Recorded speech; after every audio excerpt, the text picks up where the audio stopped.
C'est la suite de notre émission consacrée au décryptage de la guerre des mots entre le président français et la Russie. La question centrale, c'est y aura-t-il une confrontation militaire directe Russie-OTAN? Si oui, quel pourrait en être l'impact pour l'Afrique? Professeur Ndiaye, vous vouliez répondre à Adjema Taleb et à Brice Nzamba. Oui, je voudrais rebondir sur les propos des 2 maîtres, si je peux employer cette expression, à savoir, pour essayer d'expliquer un peu les propos va-t-en-guerre qu'on prête au président Macron. Je crois qu'il a compris qu'avec l'arrivée au pouvoir de Donald Trump, la donne va changer. C'est ça. Déjà, une première fois, quand il est arrivé au pouvoir, il avait enjoint aux États européens, membres de l'OTAN, de payer que l'Amérique à elle seule ne pouvait pas supporter le fardeau financier de l'OTAN, de temps que les États-Unis longtemps ont servi de parapluie atomique à l'Europe. Bon, certains aussi, il a compris aussi que certains disent qu'il y a une politique isolationniste des États-Unis. Ce n'est pas si vrai que ça. Aujourd'hui, si jamais Donald Trump arrivé au pouvoir, je crois que le Pacifique serait son terrain de jeu. C'est ça. D'abord, la Chine, que les États-Unis considèrent comme leur ennemi ou adversaire sur le plan économique, et ensuite, sur le plan stratégique, notamment avec ses protégés comme le Japon, Taïwan et la Corée du Sud. Ensuite, la Corée du Nord, l'irréductible Corée du Nord. Oui. La politique américaine a composé, dans l'histoire, c'est composé de 3 phases. Une première phase, c'était étendre son influence dans son backyard, c'est-à-dire que les pays d'Amérique du Sud, où il y avait d'innombrables golpes de coups d'État et s'accommoder de régimes autoritaires, tout à fait horribles. Ensuite, c'est du fait de l'implication dans les 2 guerres mondiales qui sont intervenues sur le théâtre européen. Avec Donald Trump, tout ça peut changer. Je crois que là, il se pose peut-être, comme il le dit, en leader de l'Europe. On dit, voyez, les États-Unis nous abandonnent, il est temps que les Européens se rassemblent et une vision stratégique du continent européen. Peut-être que c'est là qu'il faut essayer de comprendre ces propos. Je pense. D'ici l'élection présidentielle aux États-Unis, il peut se passer beaucoup de choses. La question, professeur, et c'est peut-être ça qu'on peut comprendre dans la démarche du président français, si rien n'est fait, et le président Poutine s'assoit à Kiev, dit-il, c'est la sécurité de l'Europe même qui est menacée. Est-ce que vous ne voyez pas qu'ils sont aujourd'hui dans une situation où ils sont obligés de faire quelque chose, même s'ils n'ont pas les moyens, quelle que soit la situation. Et en plus, il y a un capital moral à gagner et à préserver. Ils se sont engagés à soutenir l'Ukraine. La défaite de l'Ukraine, c'est la défaite de l'Europe. Est-ce qu'ils ne sont pas contraints, au fond, de faire quelque chose, d'où la politique va-t-en-guerre aujourd'hui d'Emmanuel Macron? Mais le président Macron n'est pas seul, il y a l'opinion. Il y a l'opinion publique française et européenne. Vous voyez, les États européens sont réticents quand on envoie de troupes sur le sol ukrainien. Puis ensuite, moi, je pense fondamentalement que ce sont des surenchères, ou soit le bluff, soit simplement une politique destinée à l'opinion européenne, l'opinion française en particulier. Et jadis, et je crois qu'il a un certain sens de l'histoire, le président Macron, c'est le traité des alliances qui a amené aux 2 guerres mondiales. La première guerre mondiale, c'était la France qui voulait défendre la Serbie par le jeu des alliances. Oui. Et la Seconde Guerre mondiale, c'était la Pologne. On a vu ce qui s'est passé. Donc, les stratèges français doivent méditer ça. Et les Français, je crois, ne sont pas prêts pour mourir pour Kiev. L'Ukraine ne peut pas être, je veux dire, un verrou stratégique pour la France. D'accord. Les frontières d'avant ne sont plus les frontières d'aujourd'hui, devant la pensée atomique. Concrètement, selon vous, quelle est votre analyse de si Poutine prend l'Ukraine? Il ne va pas s'arrêter là. De toute façon, ce qu'il a prévu, c'est d'aller jusqu'à Kiev, c'est sûr. Qu'est-ce qui va-t-il s'arrêter là? Puisque, comme on sait, l'histoire des grandes conquêtes a montré clairement qu'une victoire militaire aiguise l'appétit pour d'autres victoires militaires. Est-ce qu'il va s'asseoir, est-ce qu'il va s'arrêter à Kiev ou bien il va marcher sur la Pologne et les autres pays baltes? Non, c'est le procès des tensions qu'on lui fait. J'ai compris la question. Si vous suivez bien la trajectoire de Poutine, il intervient là où il y a des minorités russes. La Lituanie et la Moldavie, il y a de fortes minorités russes. Même à Donetsk, il y a 66% de russophones. Et n'oublions pas que la langue russe avait été interdite à un moment donné. Et tout. Donc, je ne vois pas la Russie marcher sur Varsovie. Ça, c'est un casus belli avec l'OTAN, quoi qu'on dise. On prête à Poutine des ambitions démesurées qu'on prête à Hitler. Non, c'est quelqu'un de rationnel. Je crois qu'il intervient dans un champ purement russophone. Djemat Taleb, vous partagez l'analyse que Poutine s'arrêtera à Kiev si jamais victoire militaire il y a? Je vais vous décevoir. Il n'est même pas capable d'aller à Kiev. Pensez-vous? Il n'en a pas les moyens. Je vais vous dire. Quand la guerre a démarré, en février 2022, souvenez-vous, son armée est partie frapper partout. Elle s'est étendue. Tous les analystes nous ont dit à l'époque, je ne suis pas un analyste militaire, je n'ai aucune compétence pour faire une analyse militaire. Donc je lis modestement ce qu'écrivent les autres. Et donc les analystes militaires vous expliquent qu'il a surestimé son armée, qui n'en a absolument pas la possibilité ni les moyens. D'ailleurs, il a fait un repli stratégique très vite. C'est les régions russophones, comme vous dites. Imaginez que la Russie, c'est quoi? C'est 3 fois l'Ukraine en termes démographiques. C'est tout. C'est beaucoup, mais enfin, c'est pas tellement important. Deuxièmement, il n'a pas une armée ni l'équipement nécessaire comme on l'aurait imaginé au début. Ça n'est pas vrai. Mais il ne faut pas sous-estimer la Russie. C'est toujours une grande puissance et une vraie belle armée. Mais enfin, une armée qui a été cabossée pendant longtemps, qui a été négligée pendant longtemps et qui n'a naturellement pas la possibilité de ses ambitions. Et donc, imaginez que Poutine est capable de récupérer et de s'asseoir sur Kiev en si peu de temps et de façon aussi facile est une chimère. Ça n'est pas vrai. La deuxième chose. Précisez votre idée avant d'évoquer la deuxième chose. Djemat Taleb. Vous dites qu'il ne peut pas venir à Kiev et en raison de l'aide européenne à l'Ukraine ou bien, puisque aujourd'hui on nous explique, il y a un spécialiste qui a expliqué il y a quelques jours, qu'au fond, s'il garde la ligne actuelle, ce n'est pas parce qu'il ne peut pas avancer, c'est pour gagner du temps et faire tourner ces industries d'armement 24 heures sur 24, 7 jours sur 7. Et après, il avancera. Alors, quand vous dites qu'il ne peut pas aller jusqu'à Kiev, c'est parce que vous envisagez toujours l'aide continuelle du reste de l'Europe pour l'Ukraine, ou bien l'état actuel de l'armée ukrainienne ne peut pas permettre que Poutine aille jusqu'à Kiev? Sans l'aide européenne et occidentale, l'aide européenne n'existe pas, l'aide américaine. Sans l'aide américaine, donc occidentale, l'armée ukrainienne n'existe pas, elle n'est pas capable de résister. D'accord. Ça, c'est une chose. Okay. Occuper toute l'Ukraine, un grand pays qui a la superficie de la France, avec l'armée qu'il a, il n'en a pas les moyens. En tout cas, ce n'est pas moi qui le dis, c'est ce que tous les analystes disent. Maintenant, quand vous me dites, est-ce qu'il ne peut pas, en dépit de sa faiblesse de son armée, ou est-ce qu'il ne peut pas le faire parce que l'aide... Mais les deux, mon capitaine. C'est-à-dire qu'il n'est pas capable de le faire parce qu'il n'a pas l'armée pour cela, et il n'est pas capable de le faire parce que l'aide occidentale ne le lui permettra pas non plus. Rien qu'un pays comme la Pologne, c'est sans doute le pays le plus engagé dans le soutien à l'Ukraine, ne se laisserait pas faire dans ce cas-là. Et donc, aucun pays européen ne va l'accepter. Mais quand bien même les pays européens ne l'accepteraient pas, il n'en a pas la possibilité, il n'en a pas les moyens. On l'a vu dans les premiers mois de la guerre. Quand il est allé jusqu'au bout, ses limites étaient très fortes. Et donc, il s'est replié de façon stratégique et tactique là où il faut. Quant à sa capacité maintenant d'aller au-delà de Kiev, pardon, il n'est pas capable d'aller à Kiev. Mais admettons, il irait à Kiev dans un schéma qui n'a juste aucun sens. Il partirait vers les pays baltes, il irait vers la Pologne. Mais ça, c'est la théorie des néoconservateurs occidentaux, mais guère plus.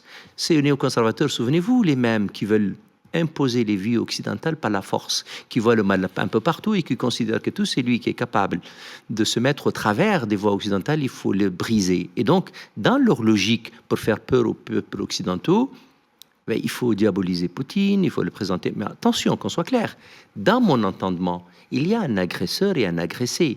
L'Ukraine est un pays agressé. La Russie a agressé l'Ukraine. Je veux dire, il faut qu'on soit clair là-dessus, sur ce point-là. Mais enfin, une fois qu'on a dit ça, ça ne suffit pas. Ça ne suffit pas parce que nous sommes dans une logique qu'il faut toujours mettre en place, en tout cas dans son contexte. C'est quoi? C'est qu'après les accords d'Alma-Ata auxquels je faisais allusion tout à l'heure, la logique était claire. Je crois que Poutine l'a dit, James Baker à l'époque avait bien précisé, je crois que Madeleine Albright l'a répété aussi plus tard, que la logique européenne de l'OTAN était simple, on s'arrête avant les frontières de l'Union soviétique à l'époque, donc de la Russie. Et donc la frontière de la Russie sera de toute façon protégée des troupes de l'OTAN. C'est la doctrine qui a été acceptée par tous les grands pays européens jusqu'ici. Les Américains ne l'ont pas tellement acceptée, mais enfin, ils n'en avaient pas tellement la possibilité parce que personne ne le voulait. Quand bien même vous essayerez de mettre les troupes de l'OTAN à la frontière de la Russie, elle ne l'acceptera pas. Souvenez-vous, l'attaque en 2008 très forte contre la Géorgie. Le lendemain, on lui a créé un conflit dans l'Ossétie.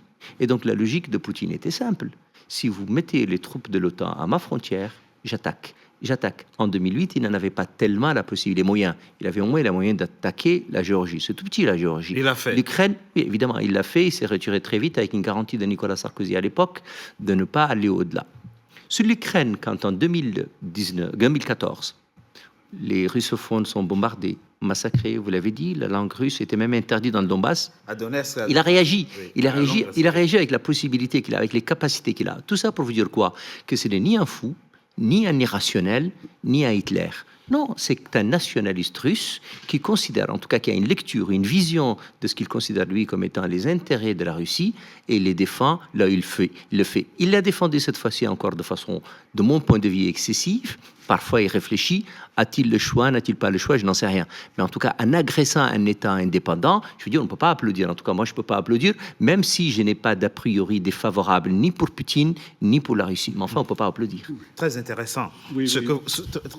Très, Sauf que les Américains, à un moment, au temps de Yeltsin et de Gorbachev, pensaient qu'ils pouvaient intégrer la Russie dans l'économie de marché. Ce sont eux qui ont créé les conditions de la faiblesse de l'Ukraine, les accords de Budapest, où à l'époque, oui. l'Ukraine a rétrocédé, je ne sais pas combien de milliers d'armes nucléaires De centrale à l'Union soviétique. À la Russie. À la Russie. L'Ukraine a eu beaucoup de grands chercheurs dans le laboratoire de l'Union soviétique, 10 000 chercheurs à peu près, et beaucoup sont éparpillés dans la Vous avez nature, raison. Vous avez raison, professeur. Et donc, pour plaire à la Russie, ils ont affaibli l'Ukraine quelque part parce qu'ils pensaient que la Russie allait enfin rentrer dans l'Union jusqu'à l'arrivée de Poutine qui a changé la... Mais vous avez sans doute raison, si vous permettez que je réponde sur ce point-là. Vous avez absolument raison, je suis tout à fait d'accord avec vous. Mais je ne dirais pas tant l'intérêt dans l'économie de marché parce qu'ils n'ont pas tellement voulu l'intégrer. Ils n'ont pas voulu l'intégrer, ils ont voulu qu'elle rampe. Et en réalité, on ne l'a pas aidé. Et on l'a laissé mendier devant les FMI et la Banque mondiale. Et on n'a pas voulu faire un plan Marshall pour la Russie. On lui a grosso modo dit allez jusqu'à ce que vous n'ayez plus aucune force pour que vous ayez tout le temps besoin de nous. C'était le calcul le plus fou, le plus malade et le plus mauvais pour la Russie. On a humilié les Russes jusqu'au moment où, quand on connaît la fierté des Russes, on ne les humilie pas longtemps. Et donc, naturellement, ils sont revenus. Quant à l'Ukraine, elle n'avait pas tellement le choix. J'ai entendu un commentateur à la télévision française raconter l'autre jour que l'Ukraine, finalement, est sympathique. Elle a abandonné ses armes nucléaires. Non, elle ne les a pas abandonnées. C'était déjà inscrit dans les accords d'Alma-Ata. C'était clair. Contre la rétrocession. Mais évidemment, contre la prolifération nucléaire et dans le respect du TNP de 1968, la logique était claire. De toute l'URSS, on devait avoir une seule puissance nucléaire, c'était la Russie. Et donc ça, c'était l'accord de toute façon tel qu'il est. Et au demeurant, on n'était pas dans le contexte aujourd'hui où on pensait que l'Ukraine était tellement rebelle. On connaissait les nationalistes ukrainiens, qui sont d'ailleurs pas toujours très sympathiques, légèrement d'extrême droite. Mais on ne pouvait pas imaginer à l'époque le cas de figure aujourd'hui. On était en 1992, donc on ne pensait pas seulement à ça. Mais déjà, ni la Russie, ni les États-Unis, ni personne n'acceptait une prolifération nucléaire importante et la centralisation de l'arme nucléaire était naturellement reconnue entre les mains de l'URSS et de la Russie et de personne d'autre. Je dis un mot, si vous me le permettez, sur Trump, parce que je vous ai entendu dire cela. Vous savez, quand Trump a été élu en 2016, beaucoup ont applaudi, d'ailleurs moi, pour d'autres raisons. Parce qu'on avait un président candidat à l'époque qui disait « Chez moi, les réseaux électriques ne sont pas bons, je vais les enterrer. C'est ça. Les autoroutes ne sont pas bonnes, je vais les faire. Je vais m'occuper de mon pays d'abord. » Il appelait ça American First. Et donc, on avait plutôt applaudi. Mais en définitive, d'ailleurs, au demeurant, c'est ce qu'Obama avait commencé à faire, en tout cas du point de vue économique. Mais arrivé aux affaires, on a retenu en réalité du président Trump que ces épopées malheureuses, malencontreuses, parfois grossières en politique étrangère. On n'a retenu que ça en définitive. Donc du coup, j'ai du mal à imaginer qu'une grande puissance globale comme les États-Unis soit capable de se désintéresser totalement des questions internationales. J'ai du mal à imaginer ça. Enfin, ce que moi j'ai compris, c'est que dans la hiérarchie des priorités, la Russie n'est pas le dernier des soucis de... Le Pacifique. On a compris. Mais ce que vous dites est d'autant plus intéressant que ça nous amène, Maître Nzamba, à la question, c'est quoi l'enjeu pour les Européens de dépenser autant de milliards à aller en aide à l'Ukraine si tant est que on sait que Vladimir Poutine n'est pas assez fou pour aller, ou assez fort pour aller à Kiev et même au-delà. Quel est l'enjeu? Non, mais en fait, ce qu'il faut voir, à mon avis, c'est d'abord, c'est une lutte, en tout cas telle qu'elle est présentée, entre deux modèles politiques déjà. Deux modèles politiques. Il y a même des commentateurs qui vont plus loin et qui disent même qu'il s'agit d'une lutte entre deux modèles civilisationnels. Ouais. Ils vont même plus loin. C'est-à-dire que vous avez la Russie de Poutine, du président Poutine, qui est considéré comme étant un régime autoritaire et qui est aligné sur les régimes donc de la Chine, de la Corée du Nord, de l'Iran, et formant un certain axe, une sorte d'axe considéré comme l'axe du mal par les Occidentaux. Voilà, c'est ce qu'il faut voir. Déjà, ça, c'est le premier point, parce que pour les Européens, ce qui se joue en Ukraine, c'est soit le triomphe du modèle autoritaire incarné par les Russes, la Chine et tous ces États, la Corée du Nord, l'Iran, soit ce sont les valeurs européennes et donc occidentales qui l'emportent. Donc c'est d'abord, pour eux, ils présentent cela comme une lutte des valeurs, de principes et de modèles de société et de modèles civilisationnels. Ça, c'est le premier point. C'est le premier point. Le deuxième point, c'est que nous sommes à une époque où l'hégémonie occidentale est de plus en plus remise en question. C'est vrai. Voilà. Il y a un déclin. C'est-à-dire qu'il y a une sorte de reflux de la puissance occidentale dans le monde, notamment avec l'avènement des BRICS, comme vous le savez. Et donc, ce qui fait que aujourd'hui, si la Russie l'emporte en Ukraine, voilà, ça va quelque part porter atteinte au prestige, parce que vous savez, le pouvoir va de pair avec le prestige. Voilà, le prestige de l'Occident va en prendre un coup. Et puis pour les États baltes, parce que en Europe aujourd'hui il y a une fissure aussi de positionnement entre les États de l'Europe de l'Est et les États donc de l'Europe de l'Ouest. Vous remarquerez que quand le président Macron a fait sa sortie sur il n'y a pas de ligne rouge pour aider l'Ukraine et les troupes au sol, vous remarquerez que tous les États de l'Europe de l'Ouest ne l'ont pas suivi, à commencer par l'Allemagne, l'Italie, l'Espagne, les autres, ils ne l'ont pas suivi. En revanche, vous avez une sortie de la Pologne qui dit que la présence des troupes de l'OTAN en Ukraine n'est pas impensable. Ouais, donc pour la Pologne, c'est plutôt une possibilité que les troupes de l'OTAN puissent un jour arriver sur le théâtre des opérations en Ukraine. Et pour les États baltes aussi, puisque les États baltes se considèrent comme étant au front, en première ligne, puisqu'ils ont des frontières avec la Russie.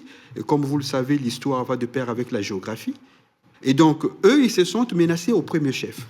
Donc, vous avez donc ajouté ces éléments-là. D'abord, une lutte qui se veut une lutte de modèle politique et de société. Vous avez aussi une lutte d'hégémonie politique et puis une lutte de leadership au niveau de l'Europe.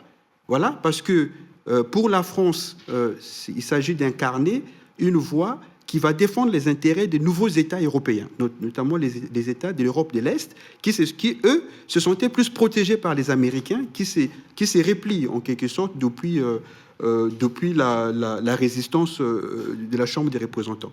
Vous voyez, donc, en fait, aujourd'hui, on est à une période, je pense, qui est trouble et qui est dangereuse. Parce que, aussi longtemps que les Ukrainiens, d'une part, ne vont pas accepter une paix avec le gel des positions, En tout cas, pas pour l'instant, ils ne sont pas prêts à ça. Oui, bien sûr. Les Russes voudraient bien, puisque chaque fois, le président russe lance les appels à négocier. Bien sûr. Mais les Ukrainiens ne vont pas l'accepter et leurs alliés non plus.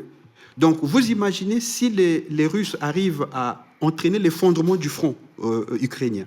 Je pense que le pire peut arriver parce que les Polonais ne vont pas accepter que la Russie se rapproche. C'est quoi de le leur pire frontière. chez vous, dans votre imaginaire? C'est l'effondrement du front ukrainien. C'est-à-dire que si les Ukrainiens ne sont plus en mesure de résister aux assauts russes, les Polonais ne vont pas accepter que la Russie se rapproche de leurs frontières. Et je pense que le pire, se rapproche des frontières de la Pologne en tout cas.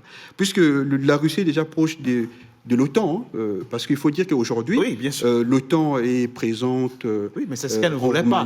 C'est l'OTAN qui allait plutôt un peu trop près de la Russie, non? Oui, mais de facto, le président Poutine a provoqué ce qu'il ne voulait pas. C'est-à-dire que ce qu'il ne voulait pas à la base, il l'a provoqué par l'agression de l'Ukraine, puisque finalement, plusieurs États frontaliers ont rejoint l'OTAN.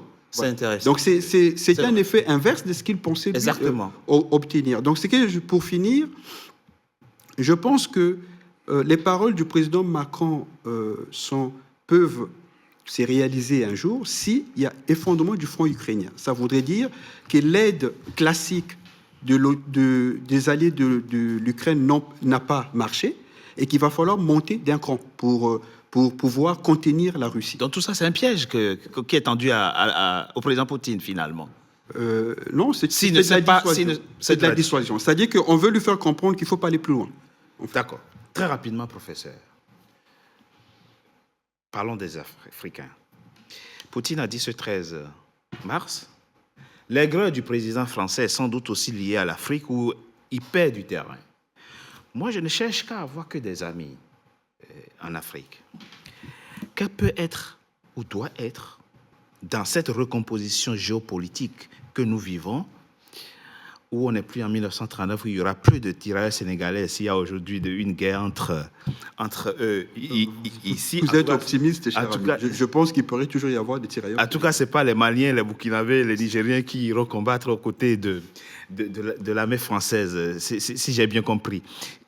Quel doit être aujourd'hui, ou du moins quelle analyse faites-vous aujourd'hui de ce nouveau partenariat que nous, la Russie sur le continent, et qui nourrit aussi d'une certaine manière, la confrontation entre les pays européens, notamment la France?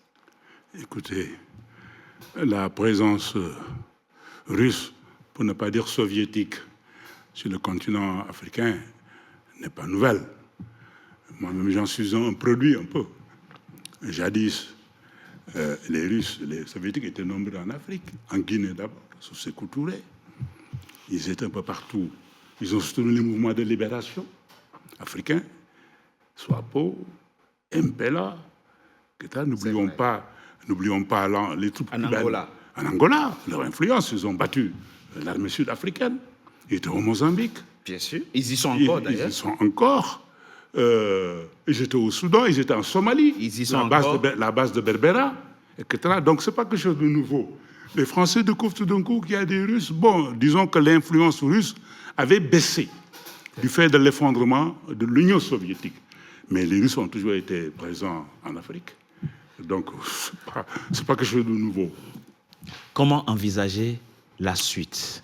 Est-ce qu'il y a des voies possibles de désescalade? On en parle dans la troisième partie de notre émission, après une courte pause. À tout de suite.